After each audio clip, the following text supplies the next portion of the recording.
Thank you, Chic. Perfect lead into my message today. It's going to be interesting. Happy Sunday. Tonight I learned it's going to be the full hunter's moon. Have you ever heard of the full hunter's moon? I did not know about the full hunter's moon. Apparently the moon, if it's visible tonight, will be larger and more orange than usual. Apparently it's called the full hunter's moon because in the distant past, it was the time when farmers had cleared their fields. They had cut down the crops, removed all the produce, and the fields were empty. But the animals would creep in at night to eat the remains. So the deer and the rabbits and other animals would be all over the place. And the hunters could have a field day because they could see them very clearly without all the crops in the way. The full hunter's moon. Clearing. It's one of the themes today. As I prepared to talk today to all of you, I had a theme in mind because of something that's happening in my life. And of course, that's what we often do, is we use our life experience to help inform our path. And I realized that I might need to get a little personal.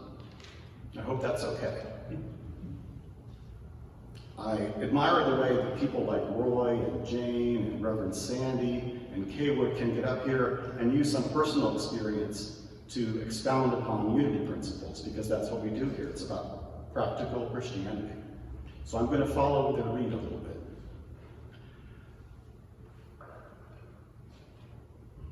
I'm hoping that what I came up with today as a talk will not only help me, because I'm working through some issues, but I hope it will help you. I hope it will give you some nuggets of information, some encouragement, some principles to work on.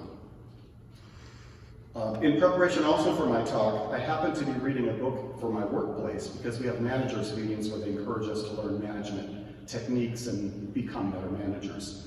This book is called Deep Work. Deep Work.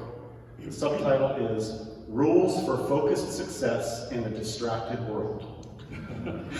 Isn't that the truth? The book is really good. At first I thought it was a little depressing, because it talked about how some superhuman people can isolate themselves for a whole weekend without using the phone or the internet to work deeply on their project, whatever that is. It's actually written by someone named Cal Newport, who's a computer science professor here at Georgetown University. One of the statements in this book that caught my eye and made me think of the talk today was this: human beings are at our best when immersed in something very challenging. We're at our best when we're immersed in something challenging. Not when we're on vacation, not when we're at the opera, not when we're at the beach, but it's when we're in hard times. That's when human beings are at their best. I thought that was encouraging, because there's a lot of times when we're challenged, so that's when we should be able to pull all our resources together. The inspiration for my talk today consists of two events. Bookends, I like to think of them. One bookend is the now. It's what's happening in my life right now. The other is something that happened to me 40 years ago, a long time. The event that's unfolding for me now is essentially housing. I'm going to tear down my little house in Arlington, a little 1939 house, down to the ground. They're going to dig a gigantic hole that goes down 20 feet, because I'll have a basement in a new house, and I'll have a new house built. Which sounds lovely, doesn't it? To have a new house? I would rather die than live. I have never been so challenged in my life. It's the most stressful thing, and I haven't even done it yet. I mean, we haven't even gotten to that point. But it's so stressful that it's caused me physical symptoms. It's caused me terrible anxiety. And I realized at one point, a couple of months ago, that I wasn't going to live through this if I didn't do something for myself. So I started to use my unity principles full-time, did a lot of things. But listen to this. Now, I said this other incident is 40 years ago. You might recall that our Reverend Seymour, our friend Reverend Seymour, would often talk about the number 40. 40 is a very significant number in the Bible. 40 is a number of trial, probation, and sometimes completion. 40. You'll realize that, of course, the children of Israel with Moses had to wander through the desert for 40 years before they could go into the promised land. It rained for 40 days and 40 nights at the time of the flood, right? The prophet Jonah warned the city of Nineveh for 40 days that its destruction was imminent if it didn't change its sinful ways. 40, it's a big number today. So, the second bookend, the first one being the present, the second bookend was back around 1980, if you'll be patient with me. I was about to graduate from high school. My younger siblings, I had several of them, were at the various stages of their young lives. Tragedy struck. My mother was very gravely injured one night. I won't go into the details, that's another story. She required hospitalization, significant convalescent care, and therapy. Now, My father at the time, that's another story too. He wasn't really present, let's just say that. He was not a helpful ingredient in this mix. He was there, but not really. But my mother came home after this long process, convalescence and some physical therapy. It wasn't really enough therapy. She'd had a severe brain injury. She was paralyzed. She couldn't speak. She couldn't really do anything for herself. And we were not exactly well-to-do. So we really couldn't afford to get her any extra help or get ourselves any extra help. And I'm telling you this not for sympathy, but this is just the fact. This is what happened 40 years ago. I was the oldest of 8 children. My youngest brother was not quite 2 when this happened. You can imagine what it's like to be thrown into the role of little father, even more significantly than usual, because my mother couldn't do anything, and I had to help care for 7 brothers and sisters. It was pretty rough. I remember doing laundry, constantly laundry, it never stopped. Making a lot of meatloaf. Meatloaf is a very handy thing to make when you have to feed a large group of people. Anyway, it was pretty bad. It's pretty awful for a 17-year-old to be dealing with all of this. Just before my 18th birthday, 7 brothers and sisters, all of us traumatized and grieving. I was never so sad. I never felt so powerless, so out of control. Even at 17, I was just overwhelmed completely. What little stability I knew was gone. I was falling. Just falling. And then, my mother died. She never really recovered. It was just too severe an injury. She succumbed to her illness, and she was gone. And there we were. Not long after that, the social services people paid us a call and took my brothers and sisters away. I was 17, what could I do? I couldn't care for 7 children. And they knew that. These kids needed to be in the care of adults. So they took them away. And there I was alone with my father. And just despondent. I was just despondent. I felt like I failed them, like I could have done more. You can imagine the guilt, the problems that causes. But my world was completely destroyed. Remember, Pat Weeks would often talk to us about the dark night of the soul. That was a dark year of the soul for me. It was rough. However, I survived. Here I am. I managed to get myself into college, to get scholarships, to get through. I had wonderful, wonderful people all along the path who helped me. And that's something I've always had, just wonderful people come to me, and I know Spirit is responsible for that, and I'm very grateful. You are all here, I think, because Spirit puts us together. That's what happens. I kept in touch with my brothers and sisters. It was difficult because I was in college for part of this time. They were distributed among different families. Some of them were adopted. Some of them were shuffled back and forth between homes because they had behavioral problems, as you can imagine. But we kept in touch. We kept that going somehow. They're adults now, all of them. Various problems, various challenges, as you can imagine. But that is their story, and I won't try to tell that today. So fast forward 40 years, time of trial and probation, to today.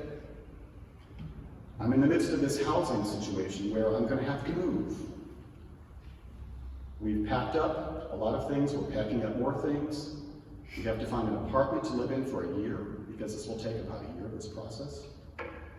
The little 1939 Cape Cod of mine in Arlington will be destroyed.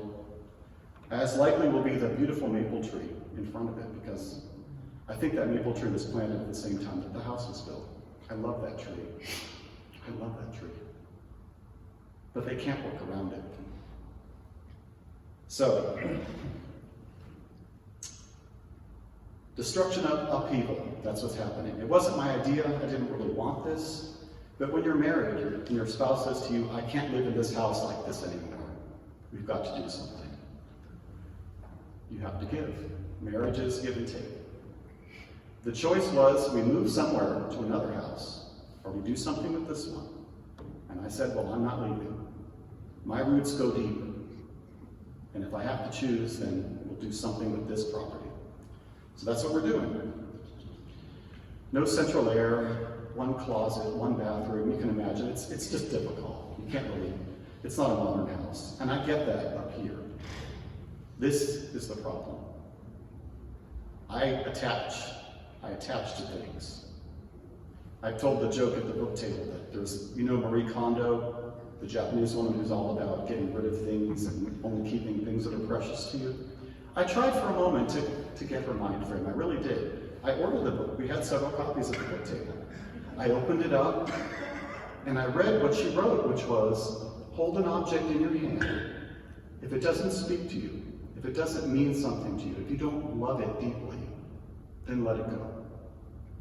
So I threw the book away.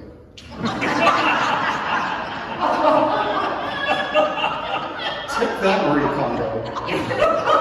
I'm keeping my stuff. Well, a new house will be desirable. It'll be lovely. I know that. It'll be 2 floors. It'll be spacious and airy. It'll be new. It'll have central air. I'll be able to fill it with plants and things. It will be lovely. But that's down the road. First, I have the hallway. Remember the hallway? Yeah. One door has closed, and the other one has not yet opened. And I'm in the hallway, and it's hell. It's hell. So, the problem is I'm not just the John Bell you've seen in 2019. I'm also that 17-year-old. This is the problem. For some reason, all the feelings and anxieties and fears that I had back then have resurfaced big time.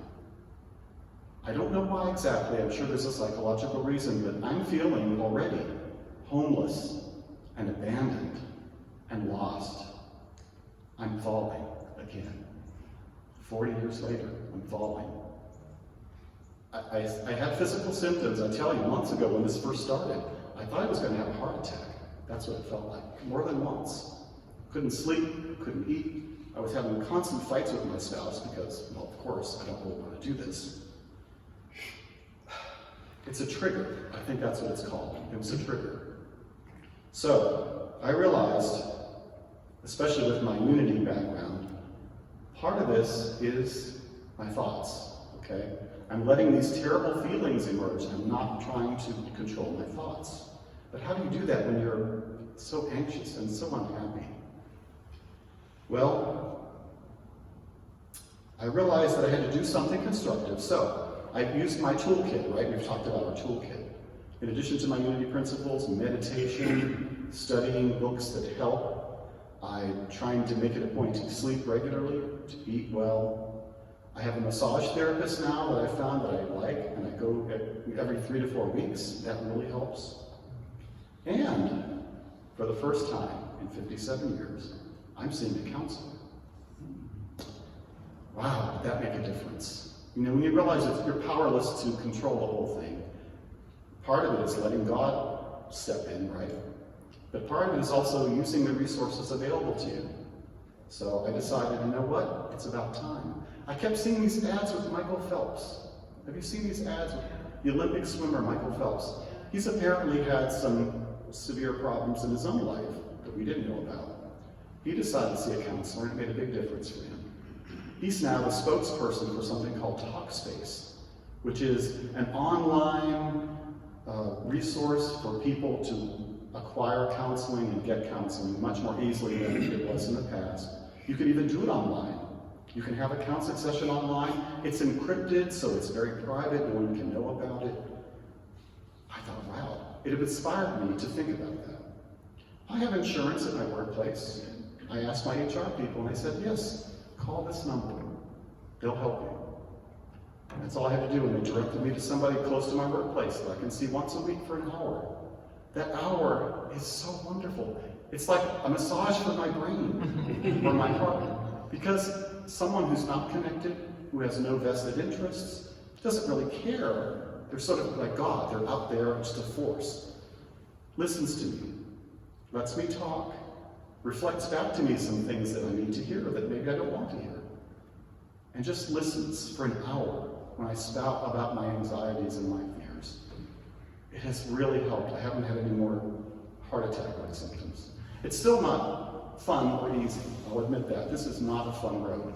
Don't ever rebuild your house unless you own a pharmaceutical company. But it's making a huge difference.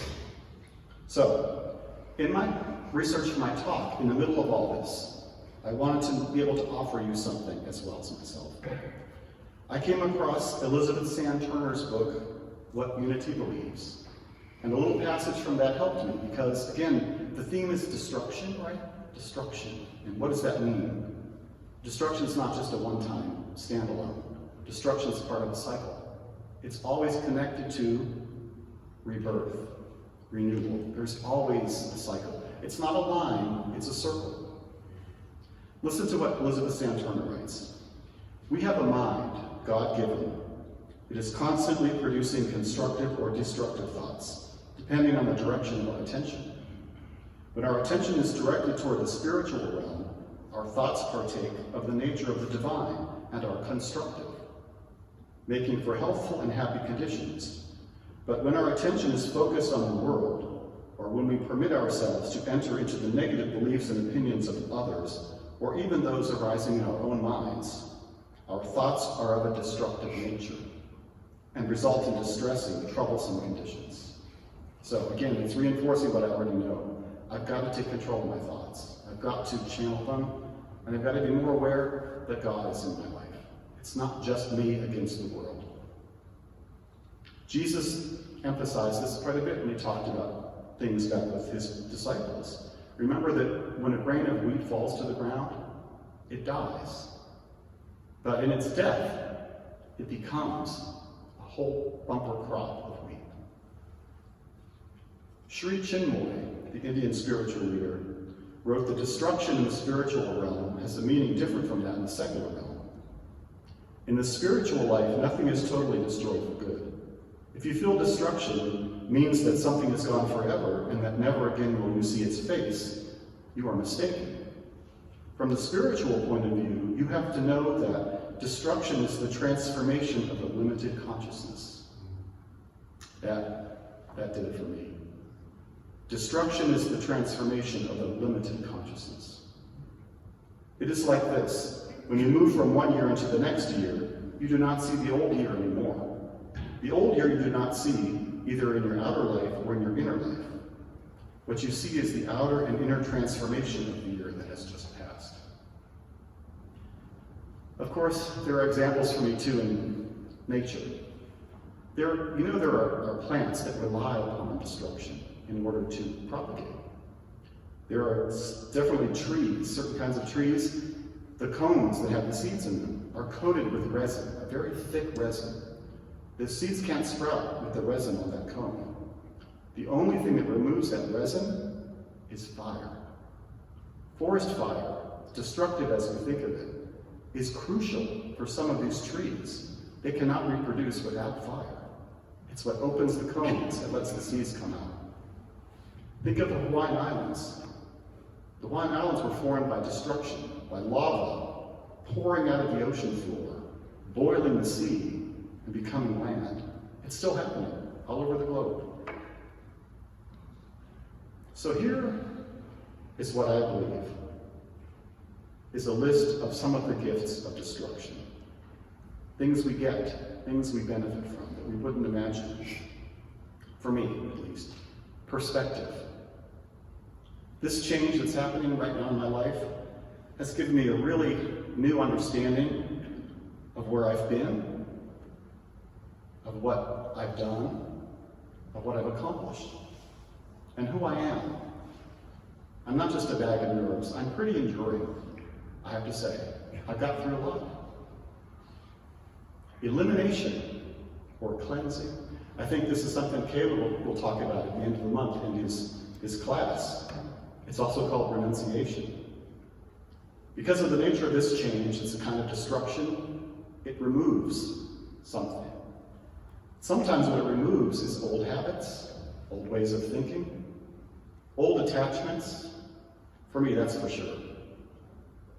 Sometimes you have to get rid of the old because you can't have room for new until you do that.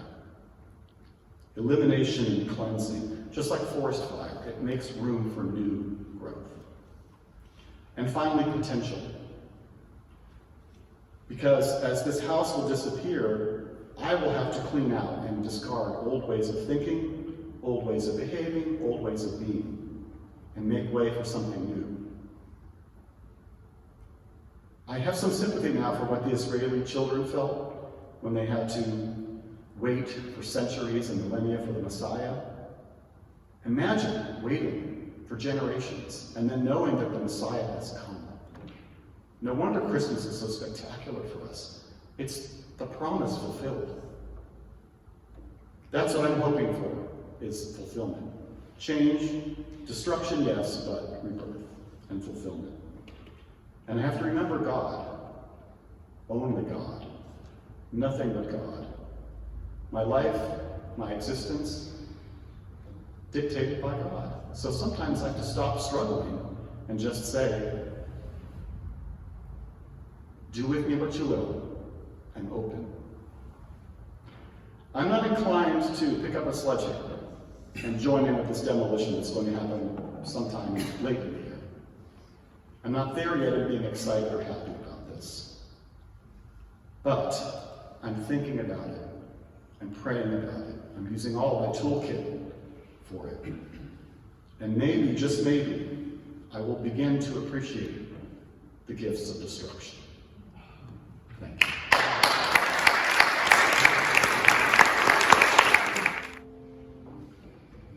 All right, time for meditation.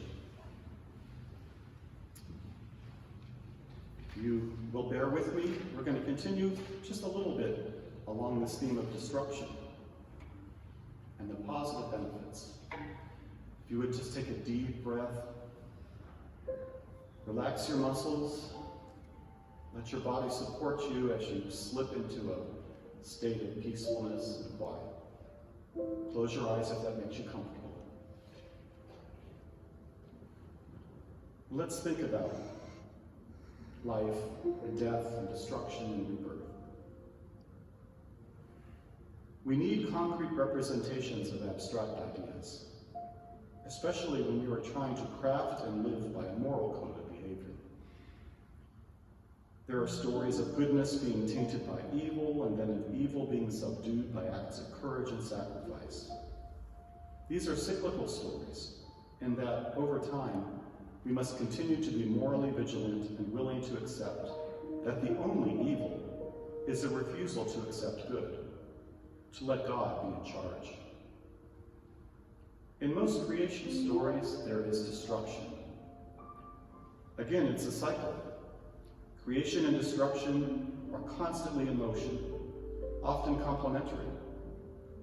God creates a garden, and then the people whom he places there disobey his word, leading to the abandonment of the garden and the hardships of mortality. Like Shiva, the Hindu god of destruction, we see many aspects in destruction.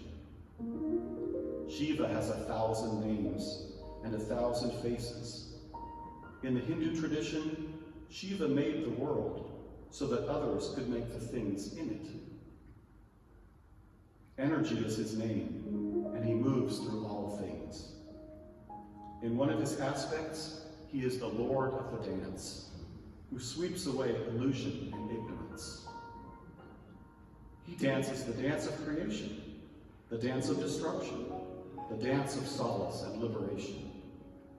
Beneath his left foot, ignorance is crushed. From his head springs life-giving water. Though he has 4 arms, he has none. He is neither male nor female, human nor inhuman. Shiva's nature at once transcends and includes all the polarities of the living world.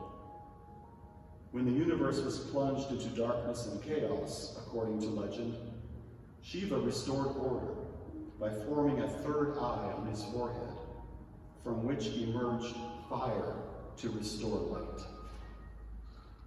His are the flames, the moon, the drum, and the lotus. His mount is the white bull, and the tiger has given its skin to gird his loins. Serpents coil about his limbs, and from his right hand flows the promise of release. Shiva's dance is not merely symbolic.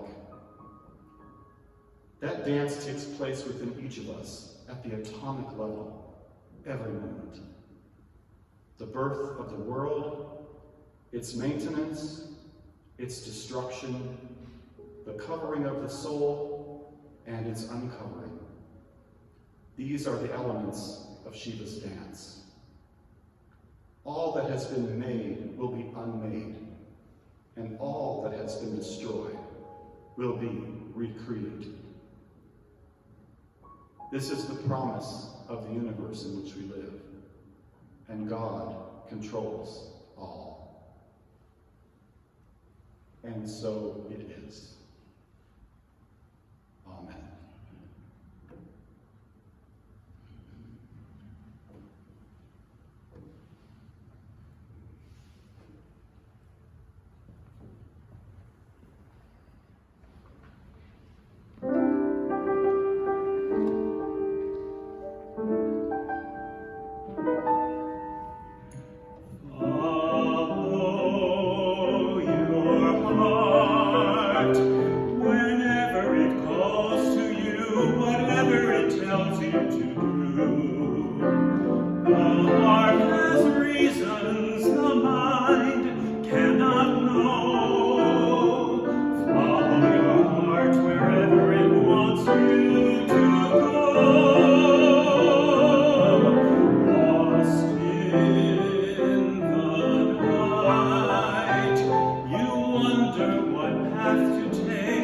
Till the whistle